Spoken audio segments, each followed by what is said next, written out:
Quem você acha que elegeu Bolsonaro?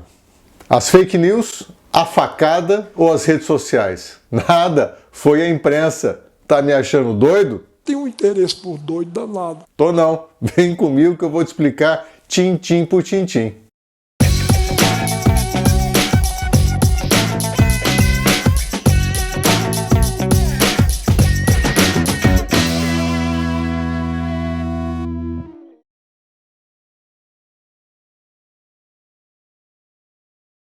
Em outubro de 2017, eu enviei um e-mail à ombudsman da Folha de São Paulo, Paula Cesarino Costa, alertando-a de que o seu jornal e o resto da imprensa estavam dando espaço desproporcional e em demasia às declarações perigosas e controversas de um candidato de viés totalmente autoritário de nome Jair Bolsonaro e ajudando a dar vida a uma criatura que, caso eleita presidente da República, se voltaria contra o seu criador, a imprensa, assim como acontecera um ano antes nas eleições presidenciais dos Estados Unidos com Donald Trump. Meu singelo alerta chamou a atenção e um trecho foi publicado. A Folha nitidamente reserva um espaço absurdo e desproporcional a Bolsonaro em comparação a outros pré-candidatos à presidência da República. É lógico que isso não surtiu qualquer efeito. Mas, enquanto isso, lá nos Estados Unidos, alguns jornalistas fizeram meia-culpa e olha que é mais fácil você dar de cara com um unicórnio do que com um ato de humildade desses entre os colegas. E reconheceram que ajudaram sim a eleger Donald Trump, dando ampla difusão às suas ideias absurdas, xenófobas, preconceituosas e conspiratórias. A mídia o tratou como piada. Acontece que os experts não esperavam que os meios de comunicação tradicionais funcionassem como estrondosa e retumbante caixa de ressonância para o discurso supremacista de Donald Trump.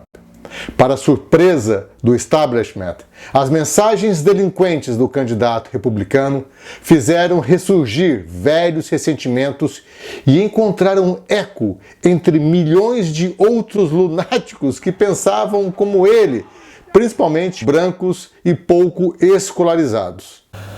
Trump e seus estrategistas viram o que a imprensa tradicional não conseguira. Fizeram a leitura correta do eleitorado, da insatisfação do americano médio para o qual Wall Street tinha virado as costas ou as suas bolas.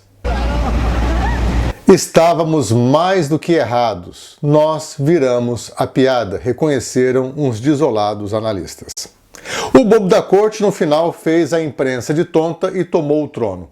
Gênio da mentira e da picaretagem, Donald Trump conhecia os pontos fracos da mídia fazia tempo. A ex-celebridade do programa O Aprendiz escreveu um livro em 1987 chamado The Art of the Deal, que poderia ser traduzido livremente como A Arte de Trapacear. E escreveu: "Uma coisa que aprendi sobre a imprensa é que eles estão sempre famintos por uma boa história, e quanto mais sensacional, melhor. Se você é um pouco diferente, ou um pouco ultrajante, ou se você faz coisas ousadas ou controversas, a imprensa vai escrever sobre você." E escreveram, e muito. Steve Bannon, discípulo dessa filosofia, após deixar o cargo de estrategista-chefe da Casa Branca no governo Donald Trump, levou essa agressiva e desleal tática midiática para o The Movement, grupo que fundou para difundir e espalhar a onda conservadora pelo mundo. Atraiu e reuniu lideranças da extrema-direita no Reino Unido, na Itália, na Hungria e, lógico, no Brasil. O representante tupinambá desse movimento é o 03, o deputado federal Eduardo Bolsonaro, que já quis ser embaixador brasileiro nos Estados Unidos por já ter fritado hambúrguer em terras do tio Sam. Já fritei hambúrguer lá nos Estados Unidos. Em entrevista à Folha de São Paulo, o agitador Bannon confirmou que as falas polêmicas de líderes como Jair Bolsonaro têm o único objetivo de atrair a atenção da imprensa, sem as quais não conseguiria o espaço midiático necessário, e minimizou os comentários ofensivos do capitão contra as minorias, dizendo que Bolsonaro usa declarações provocativas para ser ouvido em meio ao barulho, assim como fez Donald Trump.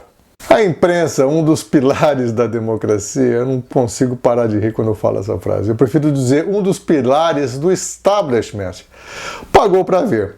Uma vez eleitos, Trump e Bolsonaro desceriam do palanque e agiriam como rapazes bem comportados, como manda o Código de Boa Conduta da democracia, como sempre aconteceu.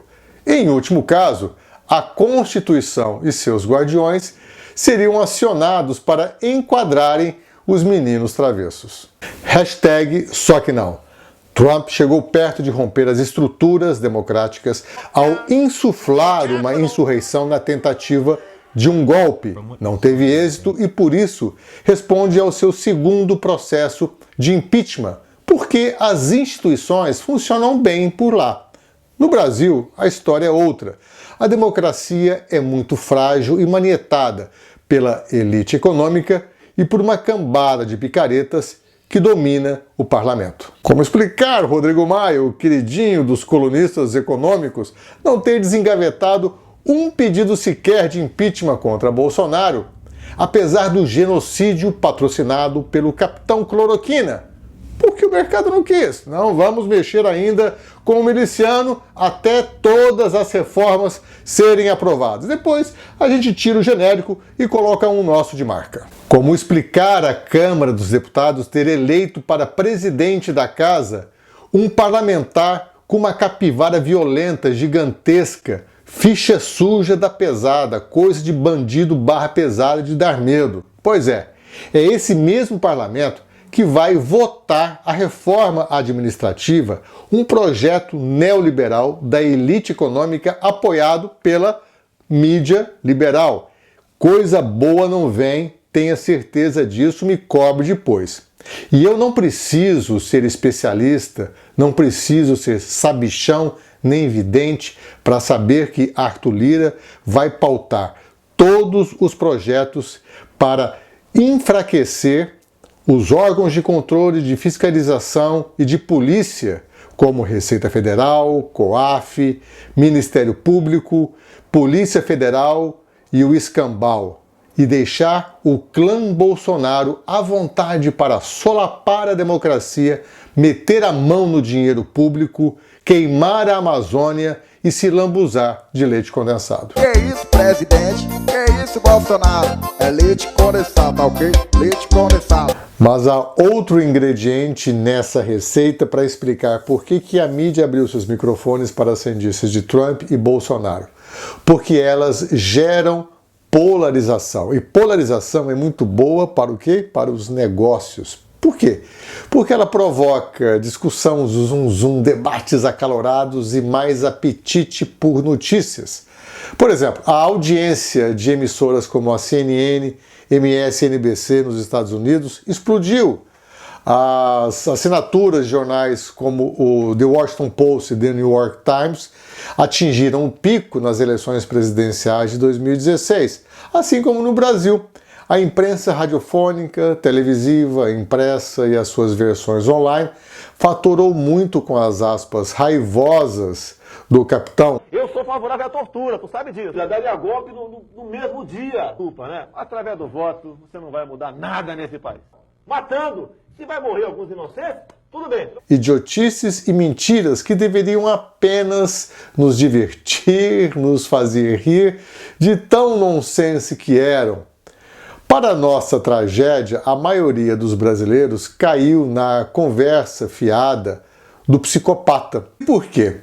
Porque a imprensa naturalizou o discurso sexista, racista, moralista de um candidato, de um político até então de baixíssima estatura, ridicularizado nos corredores do Congresso Nacional e pelas lideranças partidárias. E o que é naturalizar? É normalizar, tornar normal uma fala, um pensamento, uma ideologia, um ato, por mais bizarro ou criminoso que seja. Afinal, se saiu na imprensa, hashtag, por que não? Vai pensar o leitor desavisado ou acrítico.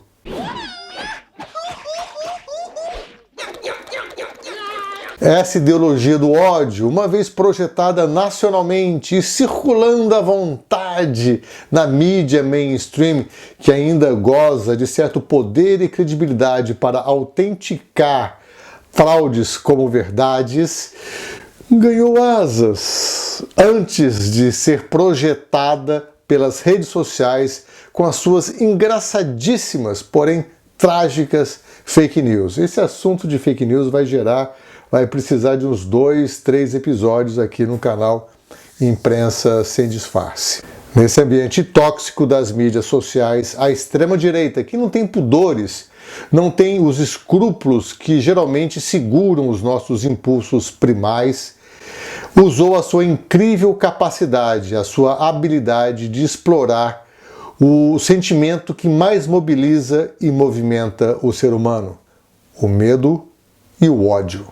A eleição de Donald Trump e do Capitão Cloroquina expôs as patologias estruturais do sistema de mídia de ambos os países.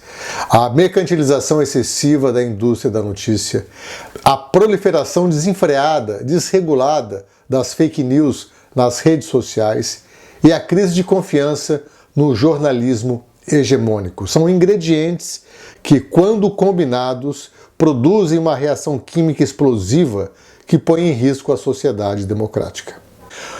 O livro que eu estou recomendando é Como as Democracias Morrem, tá bom? Esse livro é do Steven Levitsky e Daniel Ziblatt. É um livro que mostra como as democracias tradicionais estão enfraquecendo, mesmo morrendo, de uma maneira legal, ou seja, o autoritarismo usa os mecanismos democráticos para matá-la. Eu fico por aqui. Tchau!